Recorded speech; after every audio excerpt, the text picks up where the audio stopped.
So I'm approaching 2 years this month of my initial stage 3 multiple myeloma diagnosis.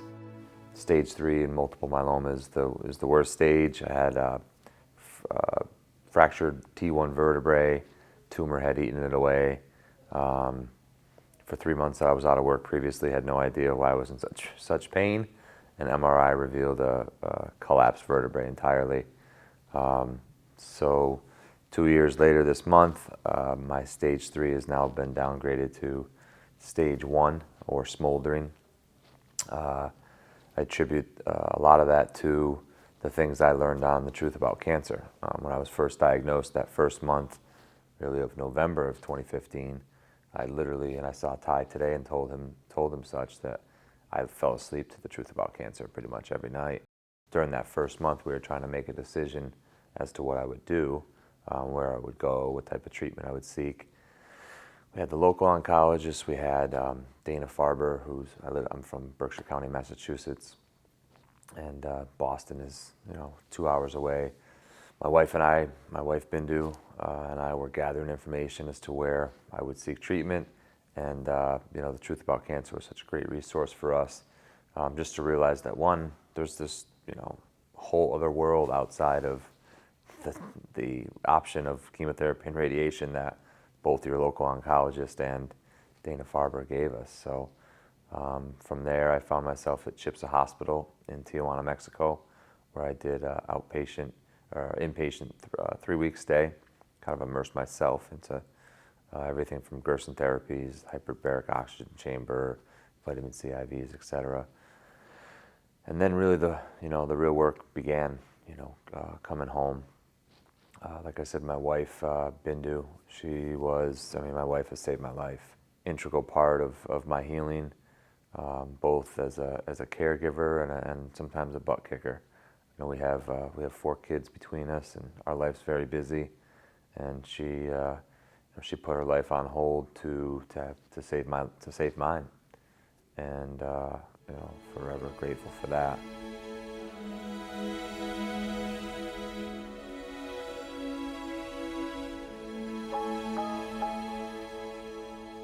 So the last 2 years have been a blur of juices and enemas and all sorts of things. And I'm a big believer in following your heart and not being dictated to or led by fear. I really tried to slow down the decision-making process in the beginning. And for me, the initial plan was just to take the first 60 to 90 days after my diagnosis, and we started juicing and cutting out things out of a quote-unquote somewhat healthy diet, and just build my immune system and detox. And that turned into a 3-week stay at CHIPSA, and a pretty big lifestyle change. And now, I just got off the phone with the local doctor's office, who said that my blood work's holding steady at smoldering stage 1. So just a lot of blessings. I feel pretty blessed to be sitting here, 2 years later at this conference. I tried to simplify my decision process, which was I only have one immune system, and multiple myeloma is considered quote unquote incurable. So the numbers, 3% success rate in overall cancers, are even less with multiple myeloma. And I was really after a quality of life. It all comes at you so fast. One day you're working a job, and next day you're picking up your son on a Friday afternoon, and you get a phone call that thing in the back that's been bothering you was a tumor that ate away your vertebrae. So just tried to use common sense. Chemotherapy and radiation just seemed like it just gonna just beat up your immune system. There was no, to me, it just made no sense, and that door of traditional treatment was always going to be there should I want it. But once I went through that door, I could never really fully walk back away. So I just said, look, I'm gonna find a way to get over to a clinic, immerse myself into, we had juiced and that type of stuff, but really immerse myself in preparation for a large lifestyle change. and it just made more sense. Would I want to overdose on poison, chemotherapy, or overdose on carrots and apples and coffee enemas? So the choices just seemed pretty clear. I just came to the realization that I wasn't going to die tomorrow, so try to make the most of living for today, and it's been the right choice for me. As far as the support from family members, again, my wife. I mean, my wife was just rolling up her sleeves and reading as much as she could, and the juicing and the dietary changes, she just jumped right in wholeheartedly. And without that, I wouldn't be sitting in this chair today. I'm pretty convinced of that. As far as my parents are, obviously of an older generation who, learned, listen to your doctor. And initially the idea of me going to Mexico for treatment as opposed to Dana-Farber, quote unquote, world-renowned treatment center, was very frightening to them. They supported me in going over there, but it took a while for them to come around to that. And then once there was, a body of evidence, once it got out there that where I was going, what I was doing, that, I wasn't the only one who had done it, and the name CHIPSA Hospital had come up in a few articles that they had read, and obviously my success and that I was doing well certainly, helped sway their opinion.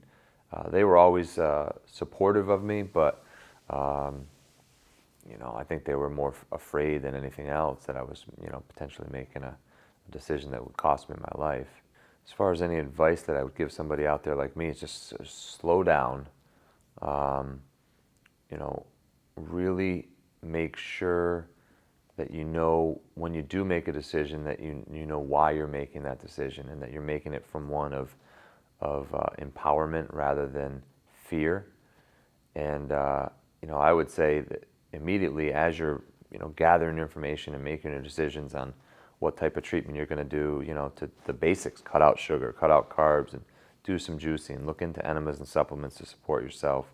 But just slow down your decision-making process, make it from one of power rather than from one of weakness, and share your story. And I think you'll find that there is a whole other alternative world out there that specifically whatever particular cancer you're trying to heal from, you could find people who've had success, and take the divine tap on your shoulder as exactly what it is.